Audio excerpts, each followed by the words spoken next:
Hi, founder fans. Jason here, and today's founder is John Jay. And today we are lucky enough to discuss John Jay with our new friend, Professor Greg Jackson from the History That Doesn't Suck podcast. Professor, thank you so much for joining us. Hey, it's my pleasure. Thanks for having me. Absolutely. I'm going to say right off the top, if you guys have not started listening to the History That Doesn't Suck podcast, you are about to. Links in the description below. It is so much fun. And again, we really appreciate you being here. So, Professor Greg, when I reached out to you, you had mentioned the name John Jay, and specifically you were interested in discussing the Treaty of Paris. So, why don't you start us off by telling the audience what it is that interests you about not just Jay, but his time in Paris at the end there? Yeah, so John Jay numbers among this very small and important team that makes the Treaty of Paris happen. And it is without a doubt one of the greatest coups of diplomatic history ever, period. I would go so far as to call it the greatest diplomatic accomplishment in US history. And I realize that's a pretty big thing to say, but I mean, think about this. You've got these few representatives, okay, in Paris, hashing it out with the great British Empire, with the great French Empire, both of which have their own designs for what's going to happen in the Americas.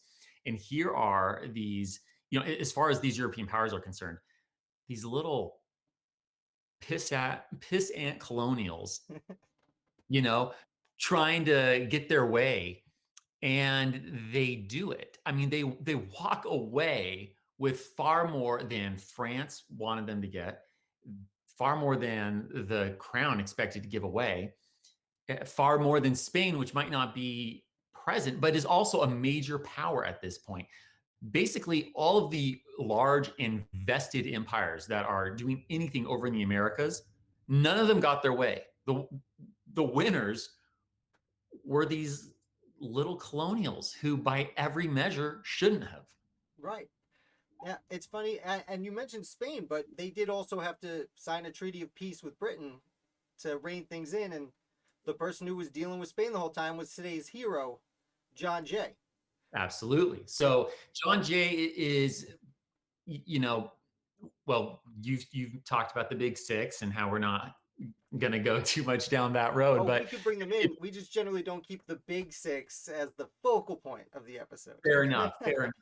So, among them, John Adams, of course, is a crucial diplomat as well. He spends a lot of his time in Europe, along with Benjamin Franklin, both of whom are also negotiating this treaty. I mean, that's really your, those three men right there, John Jay, Benjamin Franklin, John Adams, they're your big hitters here. And people tend to think plenty about Benjamin Franklin as kind of being America's first diplomat. And that's a very fair and honest and accurate assessment, given his role throughout the revolution and even before the revolution is representing multiple colonies to the crown. But John Jay, he's also in this group. He's a diplomat to Spain. Even when you think about his contributions to the Federalist Papers, I mean, of the five he writes, four of them are specifically on, foreign influence. Sorry, just silencing my phone there. So just starting to light up. Thought, no, we're going to cut this off. So, he's right there in the mix with these other two that are so often celebrated and discussed. And John deserves his moment. Yeah, John Jay, that is. certainly. We got two Johns here. Start talking about John Adams with it. No, that's all right. Certainly, and I've always felt this way. Tell me if you feel the same way. That like we said, John Jay goes to Spain and he spends a handful of years over there, like successfully negotiating some support from, like, silent support from the king, like keeping them on the American side. But Spain never really. They do help in the revolution, but it doesn't have the pomp and circumstance that France does. And from my perspective, it feels like John Jay loses a little bit of the luster that he deserves because he was over there having a hard time with the King of Spain while, Ben Franks is sipping wine and talking to girls. That's very well put and accurate. And yes, because Spain comes in and plays a crucial part of the American Revolution. The American Revolution is a very global undertaking. By the time we're done with this thing, we've got France in there, Spain is fighting the British, the Dutch are in there. So it's really turned into a global throwdown between all these great empires. But the thing is that Spain never officially becomes an ally of the United States. So it's Spain is fighting the British, and that, of course, helps us. And Spain knows that, and we know that. And what one of the issues we have here is that while both the colonials and in Spain are interested in Britain being gone and leaving, both also know that you know hanging in the background, lingering, is going to be a discussion about who controls the rights to the Great Mississippi The River. Great Mississippi River, exactly, because almost as soon as peace is declared, Spain essentially tells America, no, you can't use the Mississippi anymore. Exactly. And I might be And so, jumping a bit ahead, but that's a large reason, that when the Risky Rebellion breaks out 10 years later, one of the major reasons is these rebels, they can't sell their corn down the Mississippi, so they have to distill it and send it west. Like I said, I'm jumping ahead a little bit. no.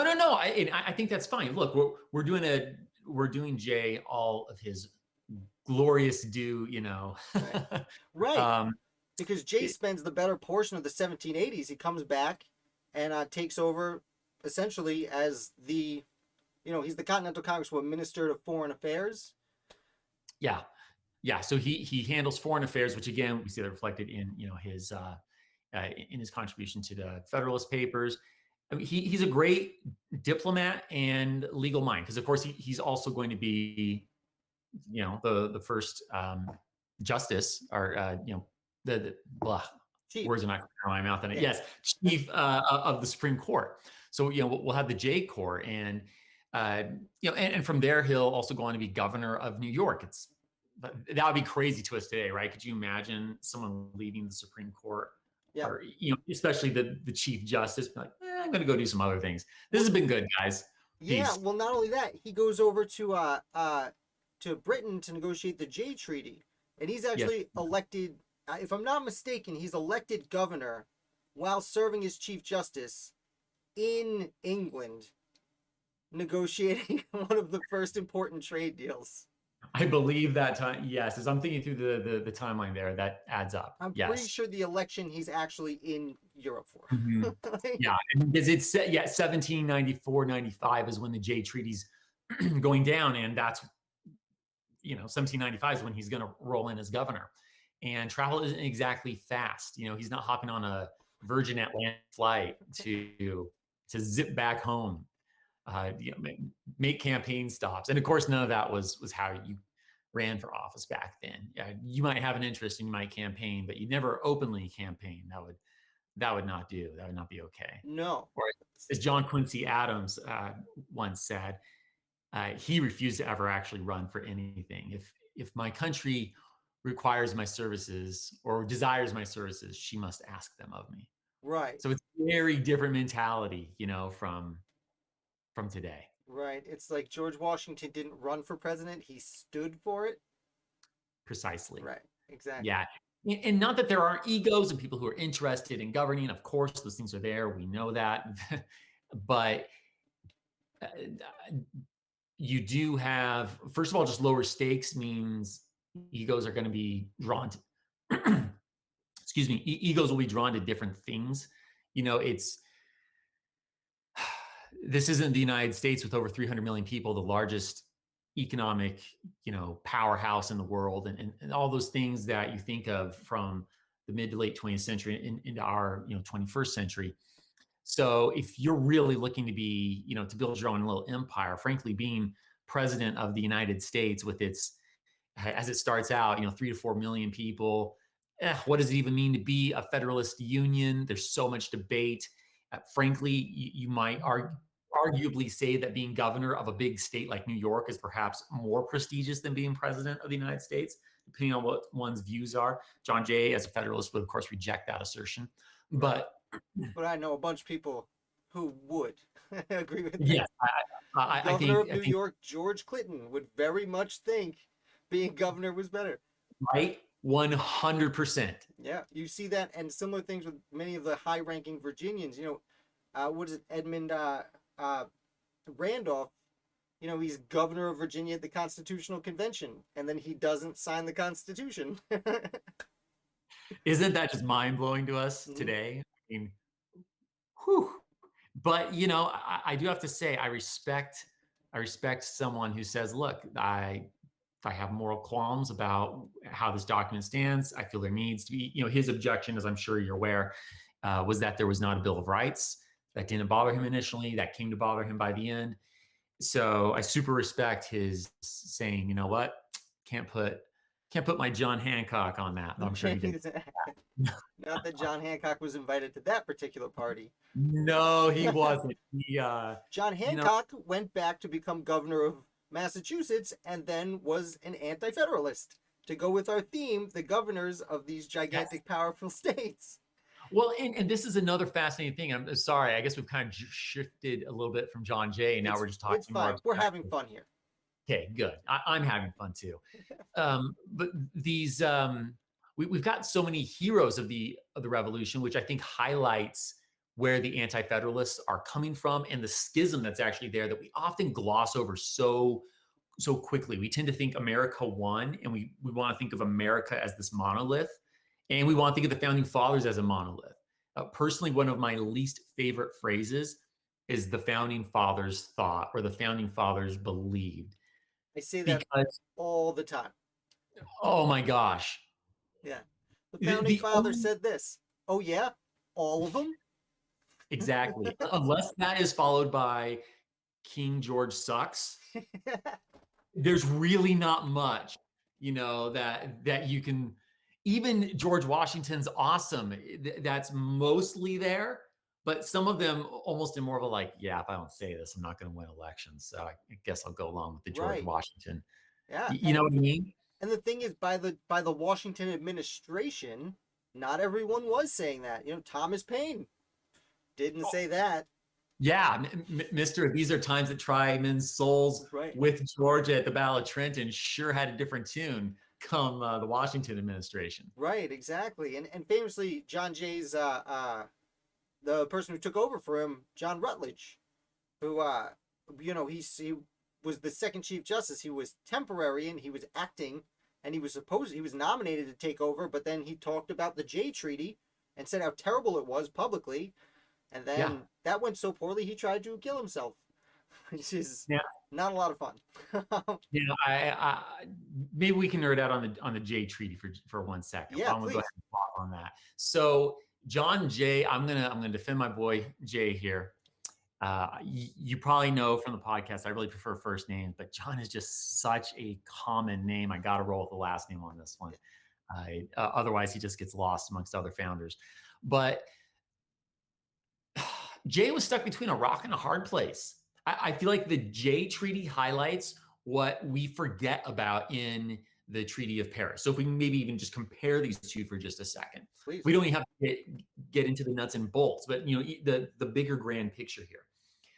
I think that in the 21st century, we have this tendency, especially, especially some who, if you look at American history and assume America rises to greatness, if you take that sort of read on history, it will really skew. Ironically, it will skew your appreciation for just how incredible the revolution actually is, because America is so weak. The Union is so weak. The states are so weak. So when you start thinking, oh, America's just awesome right out the gate, you lose sight of what an incredible accomplishment the creation of this nation really is. So not only is the incredible accomplishment that is the Treaty of Paris kind of lost on us, because we tend to somehow think in our minds that the four who sat down there, that Henry Lawrence, by the way, he's the only other one I haven't mentioned from the Treaty of Paris, but Right. he's there for like 5 minutes, and his great contribution is, hey, you know what? We really shouldn't touch American slavery. So he's Right. not, And he yeah, wasn't he's not he the best. he wasn't official either. He was going back home and had gotten captured and spent some time in the Tower of London, and then was like, I'm not going to get another boat. I'm going to go to France and hang out with Franklin and Adams for a while. It's a different world. Yeah, and I'm not trying to trash him per se, but yeah, that's where I don't really think of him as like this great contributor uh, to the treaty. And it's got to be rough. He was in the Tower of London. That definitely sucks for him. But really, it's John Adams, John Jay, Benjamin Franklin. They're the big trio, the triumvirate, if you will, Fair enough. of of their three little Davids versus three massive Goliaths: Britain, France, and Spain. Again, they're not all in the room. In fact, it's only Britain and the United States. But that's all part of the brilliance, right? That they managed to basically isolate the British. We'll deal with the British. We'll present if we can go ahead and roll some French in for our French Empire, right? Fait accompli, right? This is already done, so deal with it. Sucks for you, deal to the French. And then what's Spain going to do? I mean, it's kind of left holding the bag. Um, so this is such a brilliant coup, and we lose sight of that when we, congratulate ourselves that America's just been super awesome from day one. Right. No, they overcame so much, and so we also sometimes I think forget that when Jay is hashing out the Jay Treaty, again, it's still David versus Goliath. Britain had, it holds all the guns basically. Jay has gone into a gunfight with a knife. Right. And so when he comes home, and there's so much disappointment that more wasn't conceded by the British. I mean, I just look at Jay and I think, I mean, it's amazing. You managed to get so many things to go to arbitration instead of Britain just rolling all over and saying, no, this is how it is. These are the forts out west. We're gonna just hold on to. Right. Um, And I think something that gets overlooked a lot too is the Jay Treaty. A lot of the things in the Treaty of Paris that ended the war, Britain just kind of ignored. And the Jay Treaty is essentially saying, well, why don't you just follow that first treaty? Like you said, with the forts, the British just never left the forts. And like with fisheries on outside Nova Scotia, fisheries sounds insignificant today, but but this is a huge. huge economic uh, piece of the New England economy at the very least. Yes. Oh, and I mean, John Adams, he went to the mats over that. That was like, Right. you know, that was don't tread on me all over again. Right. You are not going to take, northeastern fisheries, even if they are attached to Canada in some way, Right. from New England men. That was that. I'm almost falling into quoting him here, but I mean that was just not going to fly. Yeah. So yeah, he gives this big, fiery, passionate speech, and it just blows my mind. I picture these four, as I've gone over the Treaty of Paris, just really basically sticking it to these seasoned, professional British diplomats, and I mean, it is just an incredible mixture of brilliance, of anyone else I would just say hubris, but it's not hubris when you're right, because Right. they succeed. It's just, it blows my mind. Yeah. um And you know what always strikes me too about the British? It's almost like, and I haven't read a ton of like the firsthand transcripts of the Treaty of Paris itself, but I always had the impression from what I have read that the British still kind of hold this contempt for the Americans, even though the war is essentially over. Like this is after Yorktown. They've already defeated the might of the British Empire, yes. and and I mean the British can't even show up to get their portrait taken for the peace treaty portrait, right? Like, Yeah, it's not super important to them. Now there is the myth, and we don't really know the answer to this. So, I as a historian, I feel the need, of course, to debunk false myths, but I think sometimes historians go too far, where it's like they have to be like, oh, there's no way that this was possibly the case. It's so erroneous. I, I prefer to just point out we just don't know. It's possible that the British delegation actually left in a huff because they were so mad at the terms. And the myth is, of course, that is the gospel truth, right. that they left in a huff, and we just don't know. My honest guess is just it was a treaty with those 13 measly little colonies from across the way. It wasn't worth their time in their mind to sit Yeah. down for a portrait. Well, that's what I really meant by the contempt. Is like, Yeah. eh. Yes.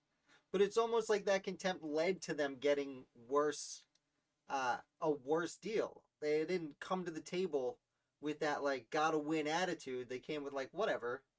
Yeah, it became like this is in the bag, right? I mean, we're Right. just we're dealing with those little Americans, and it's important to remember that that sort of contempt that's been boiling, or it's a stereotype that the British held through this era and had for decades. One of the things that even leads to the revolution is this contempt that they held.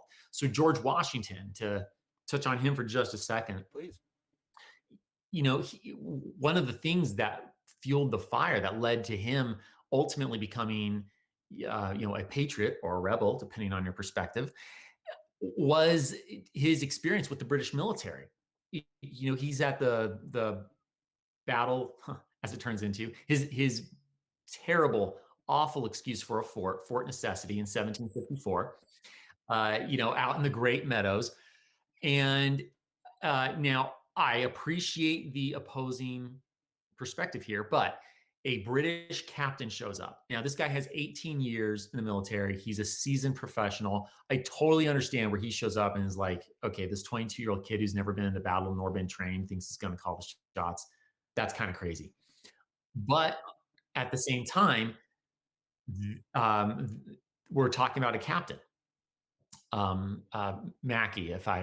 I'm always there's a few different ways that Irish name, Scottish name is pronounced. Oh, we So mispronounce names here all the time. yeah, I just okay, did an good, good. episode on Mordecai Gist, and I'm pretty sure I called him Gist the entire time. Yeah, yeah, I know the pain. So the captain, we'll just say, he, he tells George, though, in no uncertain terms, not, hey, maybe you should listen to some of my advice because I've got experience, and frankly, you've been promoted out of necessity, to go ahead and use that word again.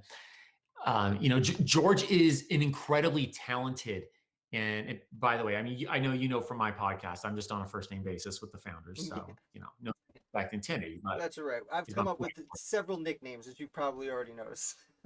yes, yes. So, George, he's very talented, intelligent, and capable, but all those things can't overcome absolute zero training, right, or experience. You would think. So, yeah, so I think he frankly does quite well out in the Great Meadows for what he had, going into it. But all that to say, he is a lieutenant colonel. And the captain shows up and says, look, I've been commissioned by the king. You were commissioned by the lieutenant governor of Virginia. So your rank doesn't matter. I outrank you because it's it's a British rank as opposed to a mere colonial rank. Yeah. And A militia? that, yes. So it's the Virginia Regiment. And yeah, it's the militia, which, as I'm sure we'll go ahead and make sure all the viewers are aware, that's the predecessor of the National Guard today. So our National Guard in each of the 50 states, they grew out of colonial militias that became state militias, and then formalized. And there are still, other concepts of militia today, but that's where that, anyhow, that's what it formalized into eventually. Right, but So that was the army the colonies had. precisely. Yeah. And look, militia have a terrible reputation, and it's justly earned. They tend to break ranks. They get scared in battle, which I understand. If I were basically untrained and sent into a battle where I had to just point my gun at someone across a field and we're going to shoot at each other, Right. yeah, I can see where someone breaks ranks without some real psychological preparation and via training. Right. Well, that's one of the major arguments that Hamilton makes in the Federalist for a standing army is who do you Yep. want guarding the borders? Do you want some farmers who show up 2 weeks a year, or do you want soldiers? That's right. Though to be That's fair, right. there are some other anti-federalist arguments where, well, we want enough soldiers to man the forts, but why do you need all these extra soldiers? But let's not get off track. Which we've already done, and I apologize. Here I am going George Washington. Sorry. All I was trying to point out is that this happens again when the 7 Years' War / French and Indian War really breaks out. He experiences it again, And when he tries, he wants to move up. He wants to be in the British military. And he is told in no uncertain terms, you are colonial, know your place, Yeah. son. So And this is the even part a where he's like, general would be treated as a private by the yeah, British. You know, you run into there's a good book about John Stark that the author's name escapes me. I apologize, but it's essentially the same thing happening up in New England on the New England front in the French and Indian War, where people whose name aren't necessarily George Washington are experiencing exactly the same thing. It's like you're not even in the army, and it's like we're dying here. right. Yeah, I'm away from my family. I'm experiencing the same dangers. It's not like these bullets hurt me less because I'm militia. Right.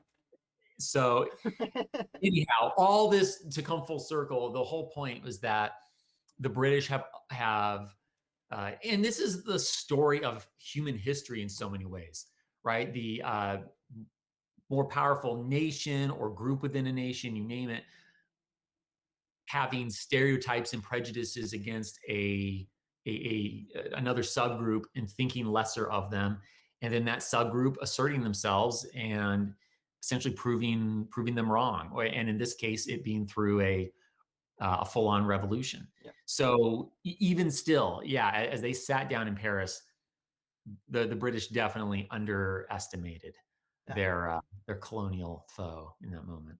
Very much. So let me ask you, when it comes to John Jay's contributions, because he did contribute before this and after this time period we're discussing specifically, but between the Treaty of Paris and his participation in the ratification, and then the treaty of the Jay Treaty, what of those do you think carries the most weight Ooh. in American history? Like, which one?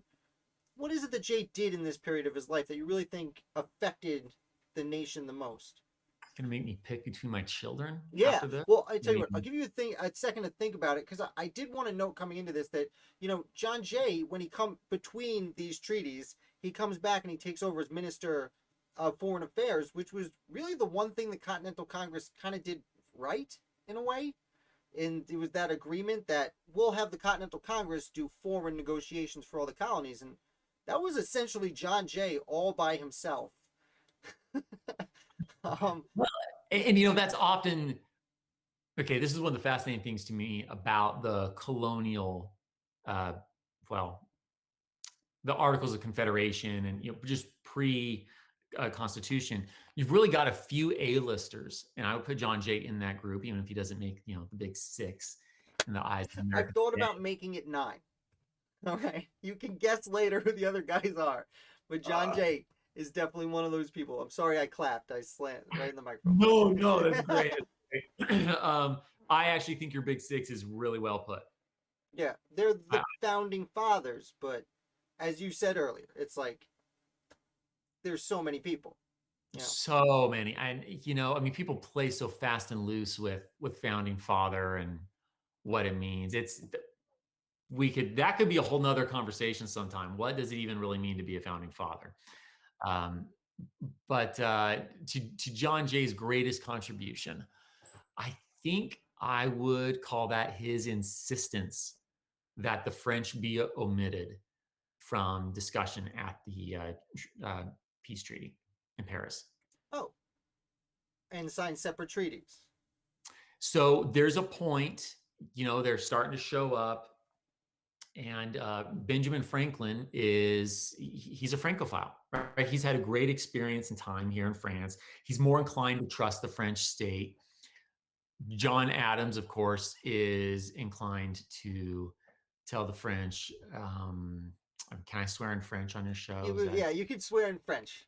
It's a family uh, channel. casse-toi, right? I don't know. It's strong. It's strong. So Okay, that's fair more. enough. Yeah. So that's I more. apologize to the French children who are watching this interview. Not the I'm, parents. I'm You should sorry. know better. Oh, je suis désolé. Hein? I don't know. Mille pardon. I'm trying so hard. It's all good. So, Je ne sais quoi. That's all I got. hey, as I told you before we started this, I mean, I did do a master's in French. So it's okay. And I hope that doesn't come off as like show. Oh, I'm sorry. Wait, it's Sacre Bleu. Is that There it is. okay? Yes. Found it. Perfect. Perfect. All you really need are the Disney movie uses of French, and you're good to go. Yeah. Sacre bleu. Yeah. Where on earth were we? Right. So Jay, Oh, uh, John Jay demanding the French do their own thing. mhm. Yeah, he basically you've got Adams and Franklin, on completely different pages as to whether or not they really tell the French what's going on in these negotiations are going. It's not like the French don't know that the British and the Americans are having discussions. I mean, it's going down in Paris for crying out loud. But John Jay, as he shows up, he really just kind of puts his foot down. He's like, nope, we're not including the French. We are not going to uh, we're not going to tell them what's going on. Because the French foreign minister, he keeps kind of coming up to Franklin like, hey, what's going on? Huh? Ça va? Hey, ça va? Yeah. Trying to milk him for information. Franklin's a savvy dude, but he's cool with all these guys. They're friends. Right. They have had way too much wine together for years. It's Yeah. been It's been 5 glorious. years. Yeah. Yeah. More than that. So Jay is your tiebreaker between Adams and Franklin, who hate might be too strong of a word, but I'm not opposed to using it. These two guys do not like each other in no uncertain terms. Very Um, suspicious of their behavior. well, I mean, they're total opposites. John Adams is a um, you know he's your model of upright New Englander, devout Christian, early to bed, early to rise, and Franklin is not living up to his own sage advice, and Right. that actually really rubs John Adams the wrong way. When he first showed up to Paris. This is, of course, before the treaty, right? We're talking still during the war, Right. and he realized that Franklin sleeps in every day, loves to go to the theater. His French actually isn't that great. Yeah. John starts to realize that because he systematically works hard at his French every day, right? Yeah. And and the funny thing is, I'll tell you this as someone who has suffered through learning French as a second language. The Ben Franklin approach to language is better than John Adams, because John Adams is learning he's going through his textbook and he's getting his grammar down, and that's a good thing. You should do that. But then he's trying to use it perfectly in his speech, right? He's afraid to make a mistake because that's him. He's got this very legal mind. He's very systematic. And one of the better things you can do in your learning language is you just throw yourself into it. And that's Franklin. So he's just out there messing up conjugations and getting his nouns, masculine and feminine mixed up. And he does it, as he's wearing his fur hat. And so he just pulls off this yeah, I don't speak French that well, but it's cool because I'm an American. It's all Right. good. I'm Whereas supposed to be bad at this. exactly. And so he leans into it and everyone just loves him for it. And so there's John Adams, I'm trying so hard to speak their language, and they like Franklin more. Right. And the reasons because Franklin's likable, and Adams, whom I respect deeply and love, is the most unlikable person ever. Right. He's just, no one's gonna invite that guy to the barbecue. Right. So Well, so oh, sorry, go ahead. oh I don't mean to interrupt, but I was going to say it's almost like a little bit of that "don't meet your heroes" kind of thing, because John Adams, most of the American founders, including John Adams, grew up reading Poor Richard in the papers. So, like, early to 100%. bed, early to rise is probably something that John Adams read as a child, written by Ben Franklin, and then he meets Ben Franklin, who's just lounging around having a time. Exactly. Jason, nail on the head, sir. That's exactly right. And he made the mistake of meeting his hero. And uh, Ben Franklin is, I mean, he's an older generation. You talk about the founding fathers. Ben Franklin's, in some ways, you might call him the founding grandpa, Right. right? He's older than all the rest. So anyhow, John Jay is the he's the tiebreaker between these two who just clash. When Jay comes in, he's like, no, we are not going to tell crap to the French. We're not going to deal with them. We keep them in the dark. We sort out our own deal with the British first. And once those ducks are in order, we can let the French know how it's going to go down. Right. And And I'm pretty sure the only thing that the one thing the French did for the Americans was uh, say, our treaty only counts if you recognize independence for the Americans. yes, Did I so say that right? well, so yeah, I mean, what the French did, if we go back to to their treaty of friendship with the United States, and then they created a economic treaty. So they had two treaties that come after the campaign of Saratoga, which for the French is kind of this moment where they're like, okay, maybe these jokers across the Atlantic actually stand a chance. They just captured a whole British army. And there's only two times that ever happens. It's Saratoga, and then it's Yorktown. And the war, as you rightly pointed out, I mean, the war's over after Yorktown, but it's not technically over. For Hamilton fans, they all know that John Lawrence gets killed in a conflict after Yorktown. Like, I mean, that sucks. Who who wants to be the freaking casualty post Yorktown? Right. That's the worst. Although to tie it in, it was his dad is John Lawrence, who was also hanging out at the Treaty of Paris. Yes, yes. Thank you. That was perfect. Who and it's funny because before you had mentioned how John Lawrence just really wanted to not touch Henry Lawrence just wanted to not touch slavery, but at the same time, as it says in the play, his son John was very waking up to the idea Yeah, that was not no dad, not cool, dad. I yeah, mean, yeah. thanks for all the money, but You got father and son on very different pages there. yeah, Uh, I mean, this is also, you might say, a theme of the revolution, because we could also point out, Benjamin Franklin at the negotiation for the Treaty of Paris, his grandson is there as his scribe. His son is most definitely not there, because between grandfather and grandson is a very loyal British subject who barely had any correspondence even with his father yeah. once the revolution broke out. Yeah, well, William Temple was royal governor of New Jersey, and it's interesting because his son William Temple Franklin, who is his grandfather's secretary, as you said, he comes back. He tries to get a diplomatic position. I believe he tries to take over for his grandfather, and they choose Jefferson instead because your dad was royal governor of New Jersey, and you're still. They don't communicate a lot, but we know you've been talking to him. Right, You know. right. Yeah, no, it throws a little bit of shade and suspicion. And, no offense to Temple, but I don't think he wasn't the most, he wasn't incompetent, but that's obviously not a compliment, right? So, so I don't No, think it's that's fair. clearly not a compliment. It's pretty close to an insult. I'm sorry. I try to be, very, Hey, you know what? William Temple was there keeping track of it.